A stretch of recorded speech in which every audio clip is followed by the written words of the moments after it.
চট্টগ্রামের শাহ আমানত আন্তর্জাতিক বিমানবন্দরে ২.৫ কোটি টাকার রিয়াল দিরহাম সহ দুবাইগামী যাত্রীকে আটক করা হয়েছে। বৃহস্পতিবার সকাল ৮টায় জাকির হোসেন নামের ওই যাত্রীকে প্লেনের ভেতর থেকে আটক করে শুল্ক গোয়েন্দা ও এনএসআই টিম। তার বর্তমান ঠিকানা ১১/১ শিক্ষাটুলি, বংশাল, ঢাকা, জিপিও ১০০০, ঢাকা।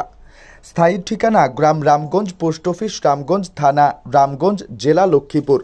তিনি ঢাকার হজরত শাহজালাল আন্তর্জাতিক বিমানবন্দর থেকে সকাল ৭:৩০টায় ইউএস বাংলা এয়ারলাইন্সের দুবাইগামী আন্তর্জাতিক ফ্লাইট BS343 যুগে চট্টগ্রাম বিমানবন্দরে আসেন।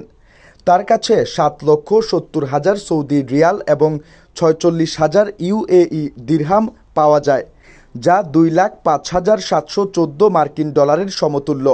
বাংলাদেশি টাকায় ২,৪৪,৮০,০০০। বিমানবন্দরের একজন কর্মকর্তা জানান, বিপুল পরিমাণ বৈদেশিক মুদ্রাসহ আটক হওয়ায় ওই যাত্রীকে শুল্ক গোয়েন্দা কর্তৃক মানি লন্ডারিং আইনে মামলা দায়েরের মাধ্যমে পতেঙ্গা মডেল থানায় হস্তান্তর করা হবে। উক্ত যাত্রী ফ্রিকুয়েন্টলি মধ্যপ্রাচ্যে যাতায়াত করে থাকেন এবং পাচার কার্যে জড়িত থাকেন।